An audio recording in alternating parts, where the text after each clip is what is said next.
जवळ असूनही दूर भाग 2. सोनोग्राफीचा फोटो आणि धमकीचं पत्र पाहून आर्यनचा राग अनावर झाला. त्याने लगेच पोलिसात तक्रार दाखल केली. पोलीस निरीक्षक म्हणाले, घाबरू नका, आता प्रत्येक हालचालीवर आमचं लक्ष असेल. आर्यनने घराभोवती सीसीटीव्ही कॅमेरे बसवले. तो प्रत्येक क्षणी अन्वीची काळजी घेऊ लागला. अन्वी त्याच्याकडे पाहून हसत म्हणाली, तू माझी इतकी काळजी घेतोस की मला पुन्हा एकदा तुझ्या प्रेमात पडल्यासारखं वाटतं. आर्यन तिच्या कपाळावर अलगद चुंबन घेत म्हणाला, तू आणि आपलं बाळ हेच माझं संपूर्ण जग आहे. अन्वीने त्याला घट्ट मिठी मारली. I love you too. कायम 2 दिवसांनी रात्री 12 वाजता अचानक घराच्या मागच्या बाजूने काच फुटल्याचा आवाज आला. आर्यन धावत बाहेर गेला, पण तिथे कोणीच नव्हतं. जमिनीवर फक्त एक गुलाबाचं फूल आणि एक चिठ्ठी पडली होती. त्यावर लिहिलं होतं, तुझ्या प्रेमाची परीक्षा आता सुरू झाली आहे. इतक्यात वरच्या खोलीतून अन्वीची किंकाळी ऐकू आली. आर्यन तो जीवांच्या आकांताने वर धावला. अन्वी खोलीत नव्हती. खिडकी उघडी होती. बेडवर फक्त तिचा मोबाईल पडला होता. आर्यनच्या हृदयाची धडधड वाढली. तेवढ्यात मोबाईलवर एक व्हिडिओ कॉल आला. स्क्रीनवर अन्वी दिसत होती. ती रडत होती. तिच्या मागे तोच काळ्या हुडीतील माणूस उभा होता. तो थंड आवाजात म्हणाला, आर्यन, जर अन्वीला जिवंत पाहायचं असेल तर उद्या सकाळी 10 वाजता जुन्या कारखान्यात एकटाच ये. पोलिसांना सांगितलं तर अन्वीला पुन्हा कधीच पाहू शकणार नाही. व्हिडिओ अचानक बंद झाला. आर्यनच्या डोळ्यात अश्रू आणि चेहऱ्यावर संताप होता. तो स्वतःशीच म्हणाला, यावेळी काही झालं तरी मी अन्वीला परत घेऊन येणार. रात्रभर आर्यनच्या डोळ्यात झोप नव्हती. अन्वीचा रडणारा चेहरा त्याच्या डोळ्यासमोरून हटत नव्हता. सकाळी 10 वाजण्याआधीच तो जुन्या कारखान्याकडे निघाला. त्याने पोलिसांना काही सांगितलं नाही, कारण त्याला फक्त एकच गोष्ट महत्त्वाची होती, अन्वी आणि त्याचं बाळ सुरक्षित असणं. जुन्या कारखान्यात सर्वत्र अंधार होता. आर्यन सावधपणे आत गेला. अन्वी, त्याचा आवाज संपूर्ण कारखान्यात घुमला. अचानक समोर लाईट लागले. समोर खुर्चीवर अन्वी बसलेली होती. तिचे हात बांधलेले होते. ती रडत होती. आर्यन, इथून जा, हा सापळा आहे.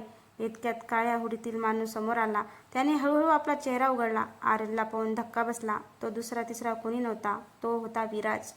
आर्यनने रागाने ओरडला, तू?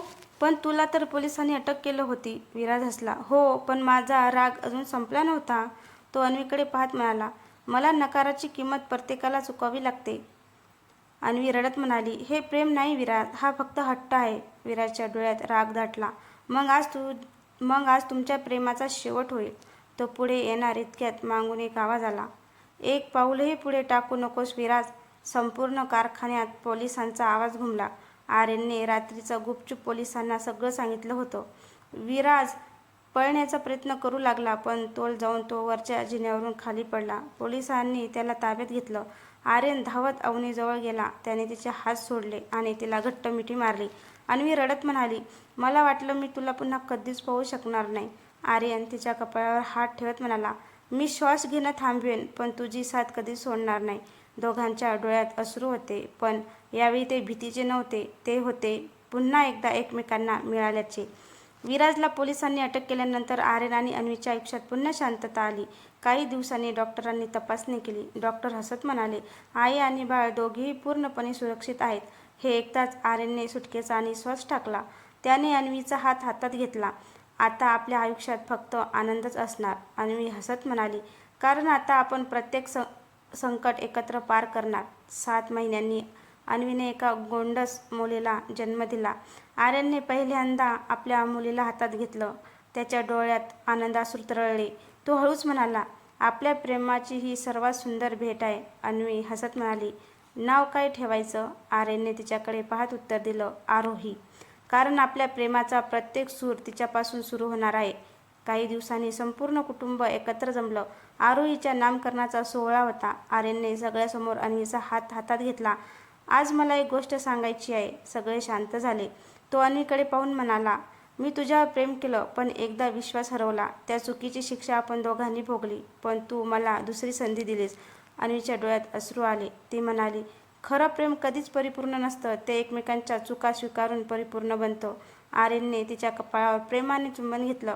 टाळ्यांच्या गजरात दोघांनी एकमेकांना मिठी मारली. काही वर्षांनी आरोही शाळेत जायला लागली होती. एका दिवशी ती विचारते, बाबा, तुम्ही आणि आई एवढं प्रेम कसं करता?